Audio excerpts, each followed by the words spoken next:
జై శ్రీరామ్. అందరికీ నమస్కారం. శ్రీ పరాభవ నామ సంవత్సరంలో ఏర్పడుతున్న మొట్టమొదటి పండుగ శ్రీరామనవమి పండుగ. అయితే ఈ 2026లో మార్చి 26 మరియు 27 ఈ 2 రోజుల్లో నవమి ఏర్పడింది. కాబట్టి ఈ ఏడాది శ్రీరామనవమి ఎప్పుడు జరుపుకోవాలి అని చాలామందికి సందేహం ఉంటుంది. శ్రీరామనవమి పండుగను ఎప్పుడు జరుపుకోవాలి? రాములు వారిని ఏ సమయంలో పూజించాలి? శ్రీరామనవమి పండుగ వచ్చేటప్పుడు తప్పక తెలుసుకోవాల్సిన నియమాలన్నీ ఈ వీడియోలో తెలుసుకుందాం. ముందుగా ఈ వీడియోకి ఒక లైక్ కొట్టి, ప్రతి ఒక్కరూ జై శ్రీరామ్ అని కామెంట్ చేయండి. ఈ నెల మార్చి 27వ తేదీ శుక్రవారం నాడు శ్రీరామనవమి పండుగ వచ్చింది. ఈ రోజునే రాములు వారి జన్మదినం. అలాగే సీతారాముల వారి కళ్యాణం కూడా ఇదే రోజున జరిగింది. ఈ సంవత్సరం శ్రీ రామనవమి ఎప్పుడు జరుపుకోవాలనే విషయానికి పైన దేశవ్యాప్తంగా ఒక చర్చ జరుగుతుంది. అయితే భద్రాచలంలో రాములు వారి కళ్యాణం జరిగే రోజునే మనం శ్రీరామనవమి ఉత్సవాన్ని జరుపుకోవాలి.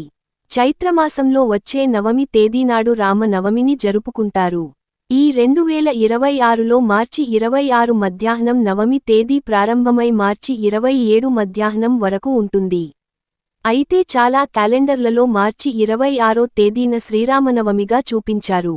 కాని భద్రాచలంలో రాములోరి కళ్యాణం 27వ తేదీన ప్రకటించారు. కాబట్టి మార్చి 27 శుక్రవారం నాడు రామనవమిని జరుపుకోవాలని, ఈ పండుగ రోజున మధ్యాహ్న సమయంలో శ్రీరాముడిని పూజించాలి. శ్రీరాముడు మధ్యాహ్నం వేళ పునర్వసు నక్షత్రం, కర్కాటక లగ్నం, అభిజిత్ ముహూర్తంలో జన్మించాడు. కాబట్టి మార్చి 27 ఉదయం 11:06 నుండి మధ్యాహ్నం 1:30 వరకు రాములవారిని పూజించడానికి శుభముహూర్తం ఉంది. ఈ గంటన్నర సమయం శ్రీరాముడిని పూజించడానికి అత్యంత శక్తివంతమైన సమయం. ఈ సమయంలోనే భద్రాచలంలో ఉన్న సీతారాముల కళ్యాణం కూడా జరుగుతుంది. ఈ ఏడాది ఏర్పడిన శ్రీరామనవమి శుక్రవారం ఏర్పడుతుంది. కాబట్టి ఈరోజు చేసే పూజలకు విష్ణుమూర్తి అనుగ్రహంతో పాటుగా లక్ష్మీ అనుగ్రహం కూడా మన ఇంటి పైన సంపూర్ణంగా ఉంటుంది. అయితే మంగళ శుక్రవారంలో ఇంటిని శుభ్రం చేసుకోకూడదు. కాబట్టి ఈ శ్రీరామనవమి పండుగ వచ్చేలోపు ఇంట్లో బూజు లేకుండా ఇంటిని శుభ్రం చేసుకోండి. ఈ పండగ రోజున సీతారాములను పూజిస్తాం కాబట్టి మీ పూజ గదిలో రాముల వారి ఫోటో ఉండేలా చూసుకోండి. సీతారాముల, లక్ష్మణ భరత, శత్రుఘ్నులు అలాగే హనుమ సమేతంగా ఉన్న చిత్రపటం ఉంటే చాలా మంచిది. ఇలాంటి ఫోటో లేకపోతే పండగ వచ్చేలోపు తెచ్చుకోండి. ఈ పండుగ రోజున తప్పకుండా ఇంటి గడపలకు పసుపు రాసి, కుంకుమ బొట్లు పెట్టుకోండి. శుక్రవారం అందులోనూ శ్రీరామనవమి పండుగ వేళ ఇంటి గుమ్మానికి పసుపు రాసి, మామిడి తోరణాలతో అలంకరిస్తే, మీ ఇంటికి పట్టిన అష్టదరిద్రాలన్నీ వెంటనే తొలగిపోతాయి. అయితే ఈ శ్రీరామనవమి పండుగ వేళ ప్రతి ఒక్కరూ మర్చిపోకుండా మీ ఇంటి ప్రధాన ద్వారం పైన తడి గంధంతో చిన్నగా రామబాణం గుర్తు వేయండి. మీ కుటుంబంలో సుఖసంతోషాలు పెరుగుతాయి. శ్రీరామనవమి అంటేనే వడపప్పు, పానకం గుర్తొచ్చేస్తుంది. కాబట్టి పూజలు నైవేద్యంగా వడపప్పు కోసం నాణ్యమైన పెసరపప్పు, పానకం కోసం కొత్త బెల్లం ముందే కొని ఉంచుకోండి. మీ దగ్గరలో రాముల వారి ఆలయం ఉంటే రామాలయంలో ఉన్న ధ్వజస్తంభానికి రంగులు వేయించండి.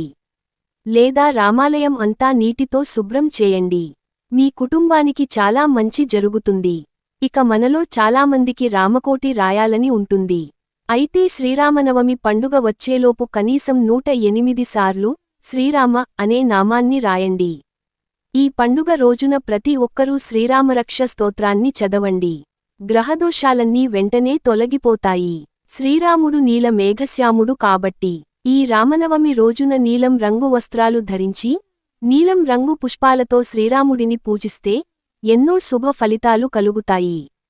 ఈ రోజున సీతారాములను పూజించేటప్పుడు సీతాదేవికి ఎరుపు రంగు రవిక వస్త్రాన్ని సమర్పించండి.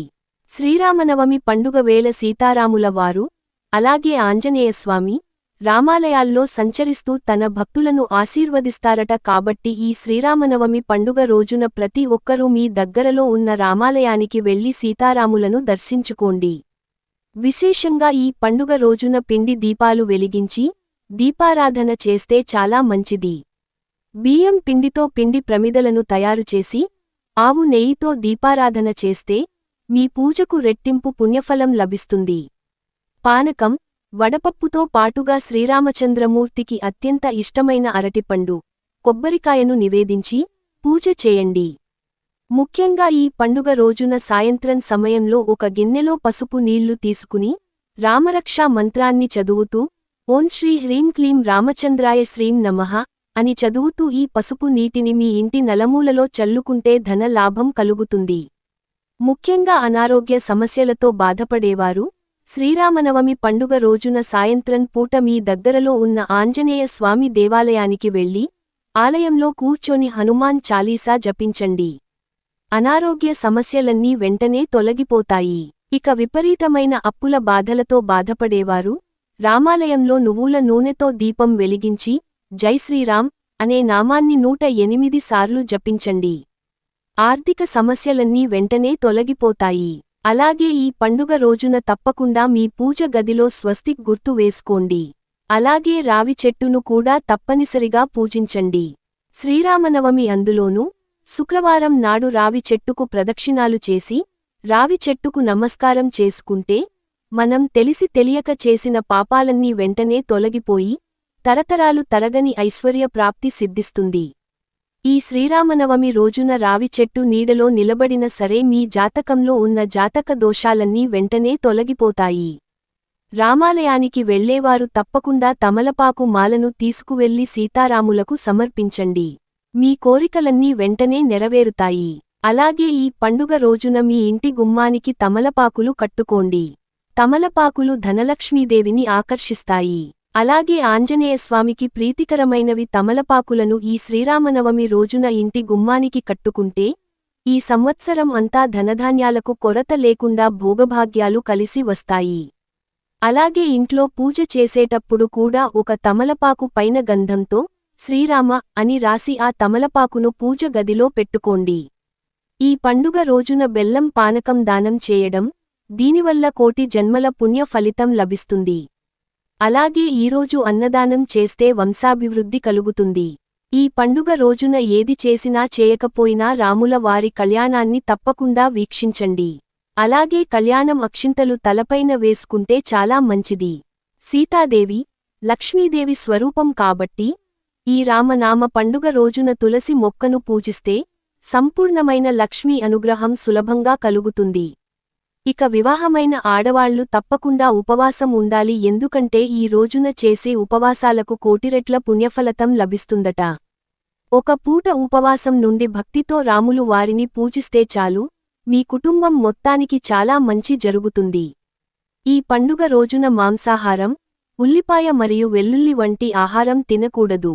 ఈ పండుగ రోజున ఇంట్లో పూజ చేసేటప్పుడు ఒక కాగితం పైన పసుపుతో శ్రీరామ జయం అని రాసి ఆ కాగితాన్ని మీ పర్సులో పెట్టుకోండి. ఇక ఈ సంవత్సరం అంతా అనవసర ఖర్చులు లేకుండా మీ ఆదాయం పెరుగుతుంది.